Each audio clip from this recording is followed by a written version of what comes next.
We are recording, and here we go.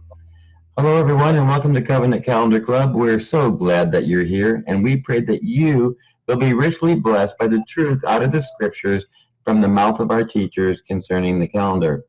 For those of you that would like to participate in our conversations and questions, answers that we have after the teaching, visit studythecalendar.com, and you can sign up right there. So with all that said, we would like to take just a minute and give you a big shout out and a warm welcome and say, Shalom.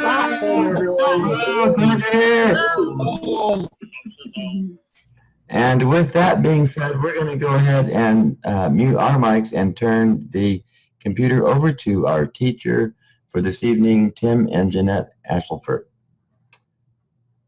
Take it away, brother. Hello, everyone. I'm sure happy to see everyone here. We got some new faces. We got some new people that are new to all this. What you're going to see tonight is a culmination of a lot of study, years of studies. There's so much background on this little short PowerPoint that it's absolutely phenomenal. I have a book that Sudi got for me that just explained everything from a secular point of view. Everything that we have studied for the last, 10 years, Charlene, it's all supported from secular history, which is just, it's phenomenal to have everything supported. It's great. I'm really excited about this little short study. To me, it blew me away when I saw it, and I hope you guys enjoy it. I really do. I have a question for you, though.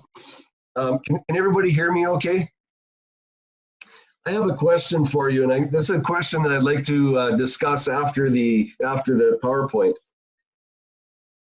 Did Yahusha ever observe the Feast of the Yahudim? Think about that for a while, and we'll discuss this after the PowerPoint. I think there's going to be some interesting answers. I'm going to bring up the PowerPoint now, and I really hope that you guys enjoy this.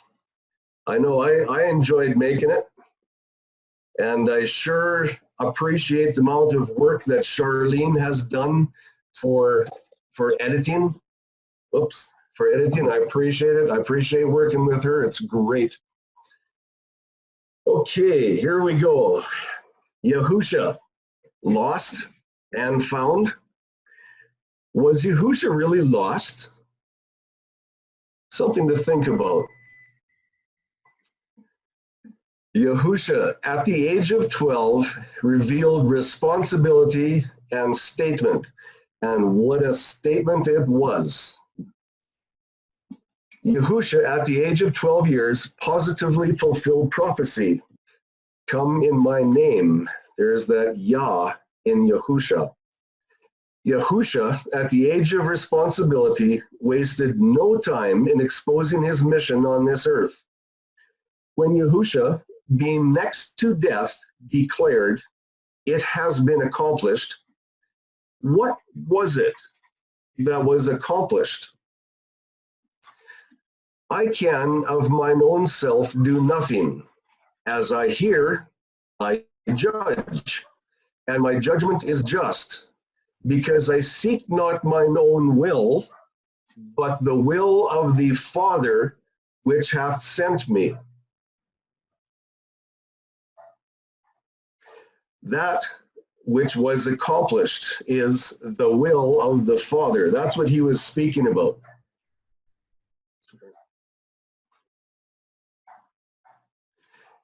Does the will of Yahuwah include calendar? Creation, flood, quail, Exodus, Sinai, manna, the Passion Week. Is there one of these topics that does not have calendar in it? They all have calendar in a big, big way. Serious stuff. When Yahusha said that he accomplished the will of his Father, does that include the calendar? At 12 years of age, a divinely controlled event caused Yahusha to be speaking with the clergy in the tabernacle on the third day, which followed the Feast of the Yahudim. Luke 2 is written with very intentional descriptions for this tender moment of startling importance. Take note of Luke's specific documentation for the required standards around these events pertaining to Yahusha. And please note that little sunburst. When you see that, you will note that that is a standard of Yahusha from the Torah. Luke 2:21. And when 8 days were completed for him to be circumcised, his name was called Yahusha, the name given by the messenger before he was conceived in the womb. You'll find that circumcised statute in Leviticus 12:3. Luke 2:22.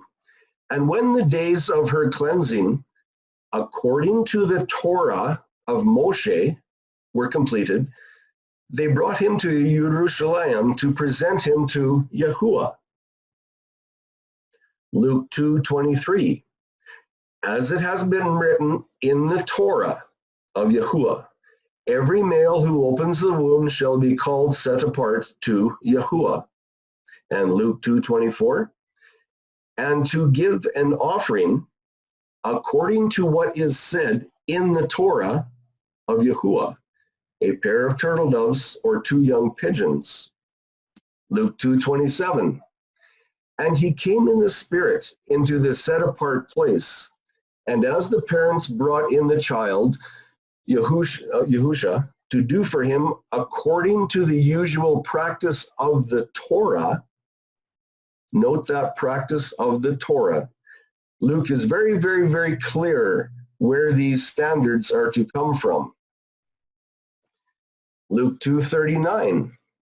And when they had accomplished all matters according to the Torah of Yahuwah, they returned to Galilee to their city, Nazareth, another standard from the Torah.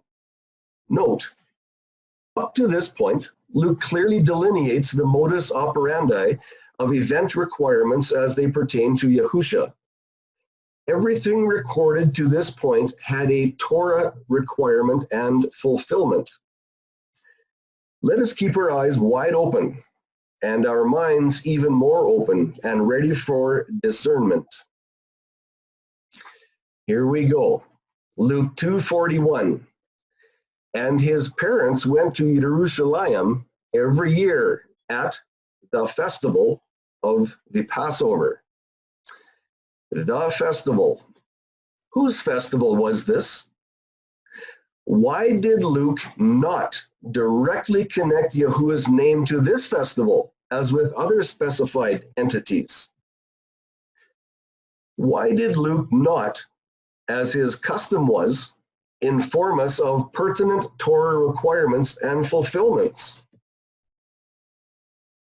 Luke 2:42. And when he was 12 years old, they went up to Jerusalem according to the practice of the festival. There's that age of accountability.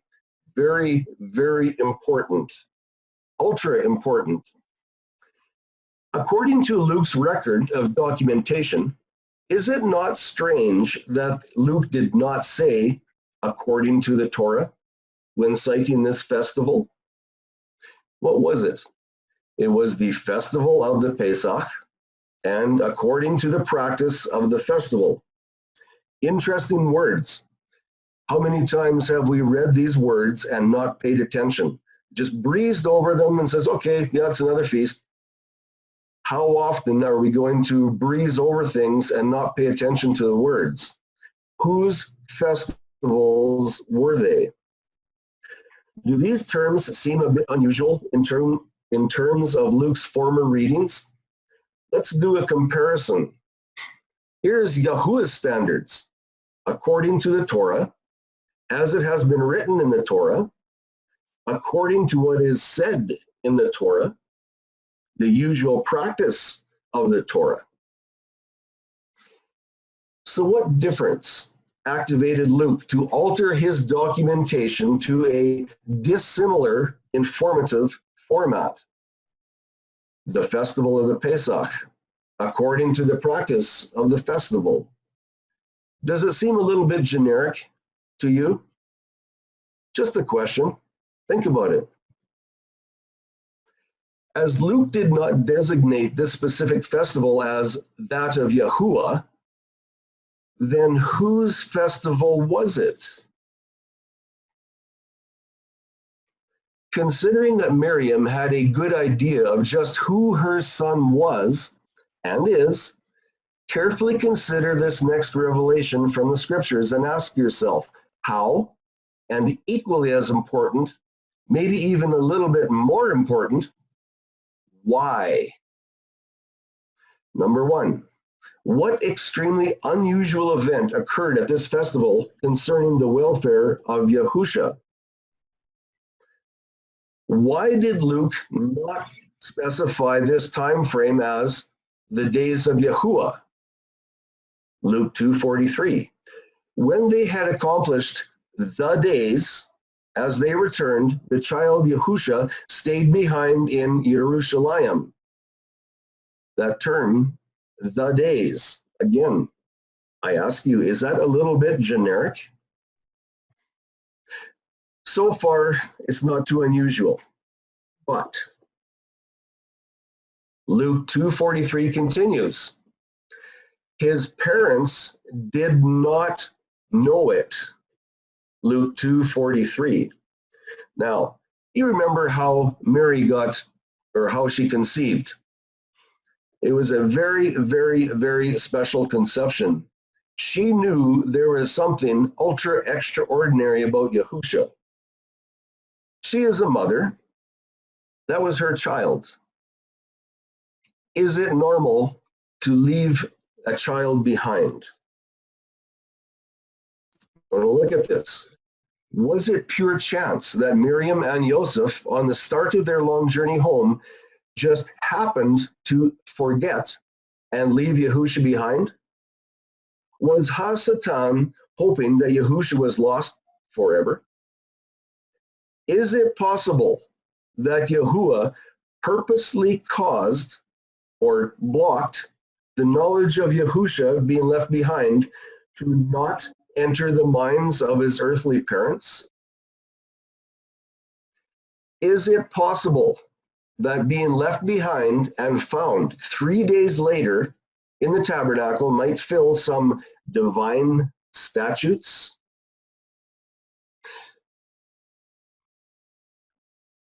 What if there were 2 different calendars in this time that were in operation at the same time? Now, I know there's some people new to this information here tonight, and I really hope that you are able to look at this and understand that there's a lot more to be spoken on this topic, a lot more information. So I hope you will stick with us on this. What if the covenant count found from Genesis 1 to Exodus 24:11 and a lunar-based, fully adjustable calendar were operating at the same time? Would anyone be interested in a comparison of both these calendars for answers? Important comparison info, number 1. How do we know that it was the crescent moon that determined times back then and not another phase of the moon? In all research thus far, and especially that of Julian Morgenstern, it is repeatedly recorded that the crescent moon was the specific identity for the cause of determining time. Number 2, how are we able to determine the lunar-based year all the way back to the Common Era 12? The lunar metonic cycle has a 19-year cyclical pattern. It is here that the phases of the moon can be recorded. See the next slide. Here we are. There is your conjunction, and it records the conjunction was on the 11th of the month. So you see that in the top right hand? The 11th is the conjunction. The 13th is the crescent moon, and that is new month day, or as we get it, new month day. Note, on the 22nd. That is the Tekufa, and it is at 13.53 hours. If anyone wants more information about the 600 years before Yahusha arrived on this earth, you will find the book Hebrew Union College Annual from 1935, Chapter 1, The Calendars of Ancient Israel, more interesting than can be described. Okay, with that information, we will proceed with the comparison of the calendars. Common Era, Yahusha in the tabernacle, 3 days late. The lunar calendar, or the lunar year, in the Common Era of number 12. There's the cycles of the week on the left-hand side and the cycles of the month on the right-hand side of the box. You'll see the first cycle of the week is New Moon Day. And for those that need a little bit of centering on the Gregorian date, I put the Gregorian in there just so we have an idea. That was, you'll notice in the red box, the New Moon's Day was pre-Tekufa. This occurred before the Tekufa. I want you to note that because it's very important. The lunar year, according to the crescent moon, had started here. Again, notice the first cycle of the first month was well before the Tekufa. Please note carefully that Julian Morgenstern's documentation records multiple times that the first of the first lunar month started before the Tekufa in this time frame. So when is the Tekufa in the Common Era of year 12? Let's have a look. Covenant calendar. The Tekufa occurred on the third cycle of the week. We'll note that very, very carefully. When you go over to the left-hand side, this is your lunar calendar, and it was on the 10th day of the lunar month, or the 10th day of the year, for that matter. But note, the third day of the week stays the same. The weekly cycles, 1, 2, 3, 4, 5, 6, 7, operate totally independently from the year. The Tekufa event occurred 10 cycles after the lunar year had begun. Note the third cycle of the week. And for the new ones here, I would like to state that the scripture is very, very, very clear that the Tekufa event is what dictates and determines the start of the year. And to see that documentation, we have lots of information on that. It's available to anyone who requests it. So if you're wondering how come I have Tekufa on the right-hand side in the pink box, that is the start of the year. And the word Tekufa is translated into English as equinox. So after the third day of the week, we see the fourth cycle of the week, and that is New Year's Day in covenant calendar. That is the blood-ratified calendar from the Torah. By the fourth cycle of the week, the cycle after the Tekufa event, 10 cycles had elapsed within the lunar calendar. This created a 10-cycle difference between the calendar of Yahusha, which is my time, you'll see that in John 7:6, and the lunar counterfeit calendar. Here we are with the covenant calendar again. On the right-hand side, New Year's Day. It is from this point, New Year Day, that the covenant count begins counting 14 cycles towards Passover. And I will submit to you, this is the calendar that Yahusha was keeping. And I hope you question that. So let's have a look at it. We'll continue. And on the left-hand side, in the pink box, That is the number of lunar days that occurred before the Tekufa. This is the difference in the calendar. So there you see, on the 14th is the lunar Passover. That is a big 14 on the lunar calendar.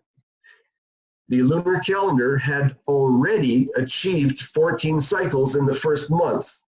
Their lunar Passover was here. Okay, first, have you noticed that the lunar Passover was on a seventh-day Sabbath? Remember that Passover by covenant count with Joshua entering Canaan was also on a seventh-day Sabbath.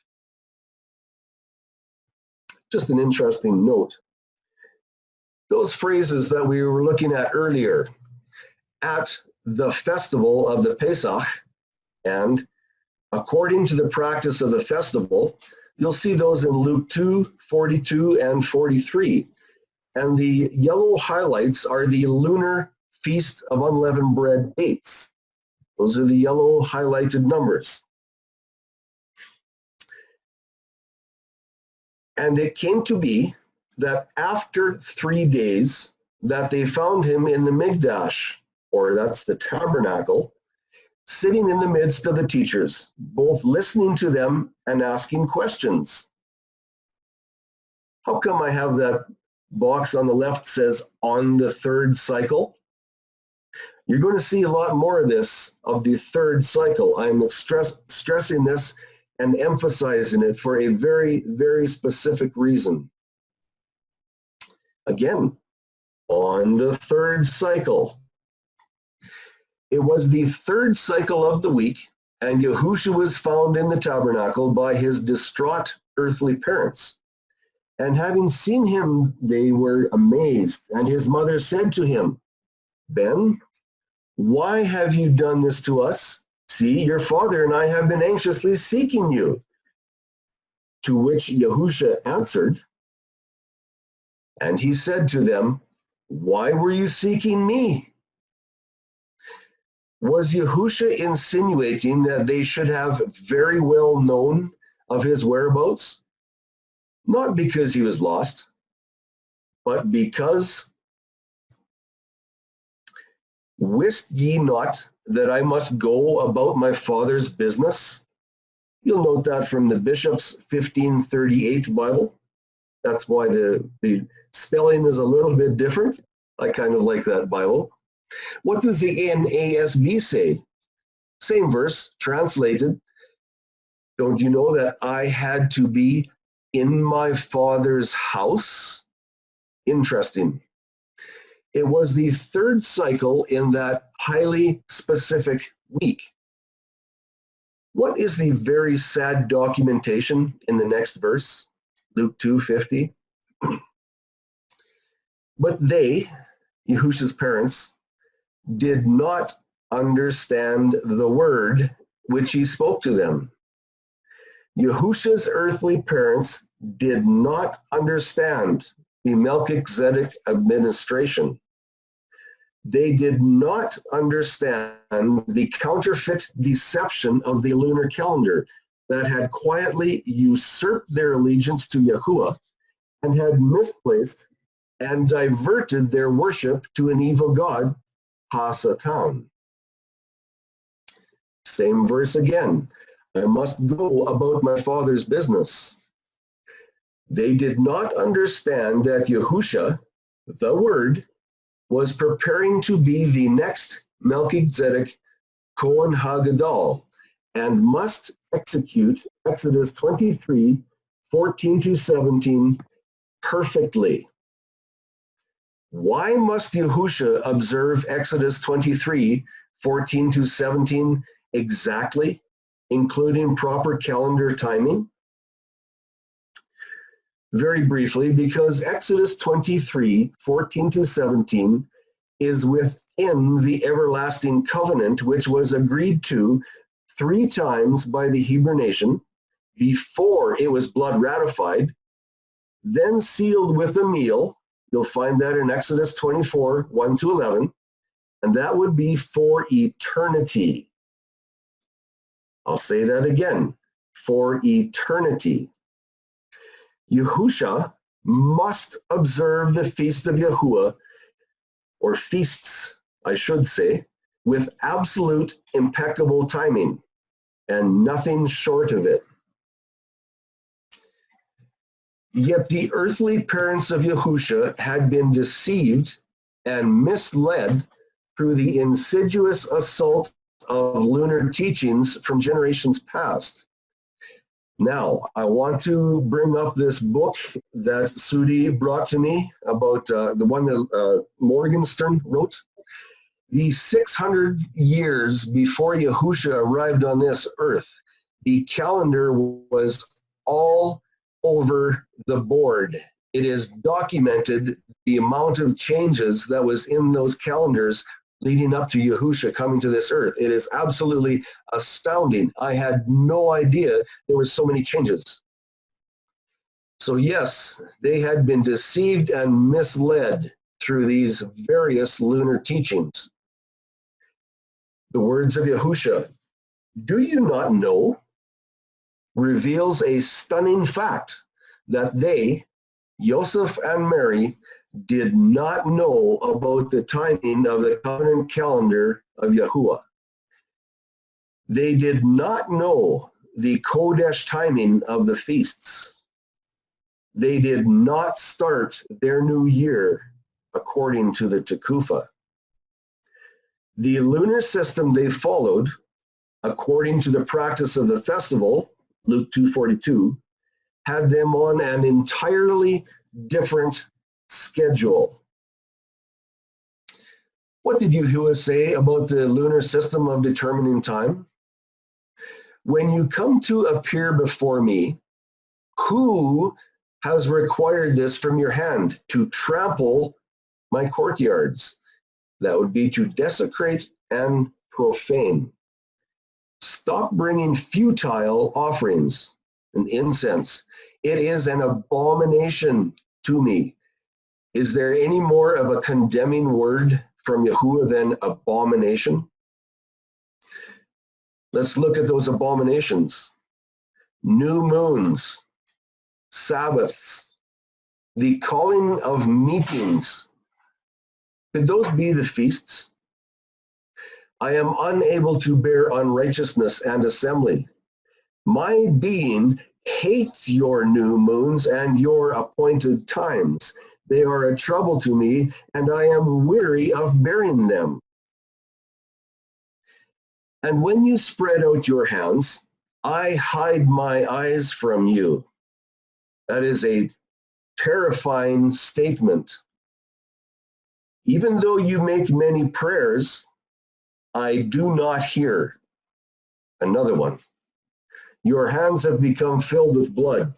Wash yourselves, make yourselves clean, put away the evil of your doings from before my eyes. And the next few words, stop doing evil. Does it get any more clear than that? Do you think Yahusha received that memo from Isaiah? What is with that number 3? It is time to compare covenant calendar to the lunar calendar. Exactly what was Luke trying to tell us when he documented the 3 days late? Was it just 3 days, as it sounds? Or did Luke covertly identify the third cycle of a special covenant calendar week, and upon which was the see for yourself and you decide? Here's a refresher slide. On the left is the covenant calendar, or on the left is the lunar calendar, sorry. And that is the lunar week of unleavened bread. You'll see the 15th to 21 highlighted. There again is that third cycle. 3 days late, or so they say, on the third cycle. And he said to them, why were you seeking me? Wist ye not that I must go about my Father's business? Does that number 3 look like it needs to burst, revealing important information about who Yahusha is?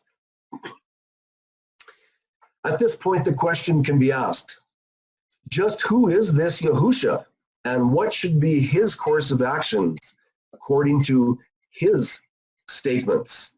Let's read. I can of mine own self do nothing. As I hear, I judge, and my judgment is just, because I seek not mine own will, but the will of my Father which hath sent me. Think not that I am come to destroy the law or the prophets. I am not come to destroy, but to fulfill. Matthew 5:17.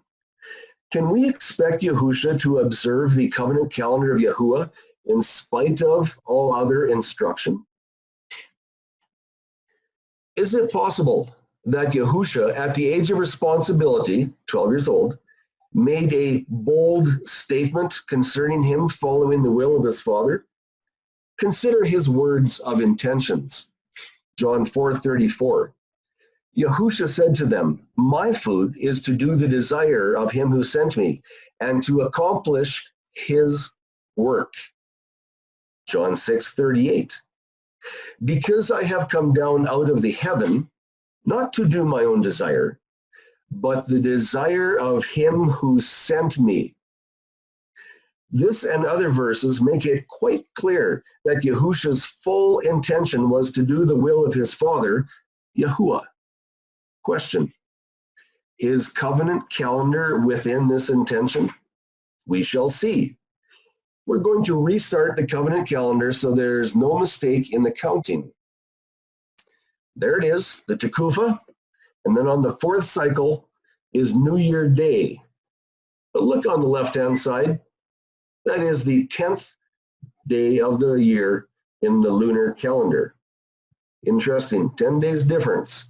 Here's a refresher slide again, just so we remember when the Feast of Unleavened Bread was in the lunar calendar. That is the traditional Feast of the Yahudim. The Passover and Unleavened Bread Festival was finished on the 21st of the first lunar month. Yahusha was discovered in the temple after 3 cycles on the 3rd cycle. Again, wist ye not that I must go about my Father's business. Again, there is the final cycle of the lunar unleavened bread festival. There is your 3 cycles later. I'm not going to say late. I say later. That 3rd cycle, what was it in the covenant calendar? That 3rd cycle was Abib 14, none other than the Passover of Yahuwah. Remarkable. Abib 14, Passover. Where was Yahusha found? In the temple. Is there a scriptural reason why Yahusha should be in the tabernacle on this particular 3rd cycle of the week? Deuteronomy 16:16. 3 times a year, all your males, not just a few of them, all your males appear before Yahuwah, your Elohim. Where? In the place which he chooses, at the festival of unleavened bread, at the festival of weeks, and at the festival of booths. And none should appear before Yahuwah empty-handed. Again, there's your 3rd day after the Feast of the Yahudim. That is Abib 14, that is Passover. Hallelujah. Where was Yahusha? Yahusha was presenting himself in the tabernacle on the Passover. Exodus 23:17. Did you not know? Have you not heard? Luke 2:50. But they, Yahusha's parents, did not understand the word which he spoke to them. Even Yahusha's earthly parents did not understand about the Tekufa. Yahusha's earthly parents were following the lunar-based calendar, which had insidiously displaced the covenant calendar hundreds of years earlier. And yes, that is documented very, very well for anybody who wants to look at it. People have asked me many, many times, why is there no sign of Yahusha correcting the calendar in the Messianic Testament? I say, there is calendar correction. If only we would read and study the word as it is written. Covenant calendar. There's the Tekufa. Have you not heard? My people are destroyed for lack of knowledge. Because thou hast rejected knowledge, I will also reject thee, that thou shalt be no priest to me. Seeing thou hast forgotten the law of thy Elohim, I will also forget thy children. I'm going to read that again because we need to read this carefully. We need to have this implanted. My people are destroyed for lack of knowledge. So what is our duty? Our duty is to share the light and bring the light to as many people as possible. To who? The people that have rejected knowledge or that have been deceived. What is Yahuwah what does he say? If we reject truth, he is going to reject us. And we will not be priests. We will not be in the Melchizedek priesthood. We will be exempt. Why? If we have rejected truth, then we will have forgotten the law. We will have set it aside. What sadness for our children. Have you heard? Have you heard? Remember the moon of Moshe. Has anybody heard this? No, that's not correct. Not at all. Have you not heard? Remember the Torah of Moshe, my servant, which I commanded in him in Horeb for all Israel, laws and right rulings. Have you not heard? Did you not know, or do you not know? I shall raise up for them a prophet like you out of the midst of their brothers, and I shall put my words in his mouth, and he shall speak to them all that I command them. And it shall come to pass that whosoever will not hearken unto my words, which he shall speak in my name, I will require it of him. Serious stuff. Very, very, very serious.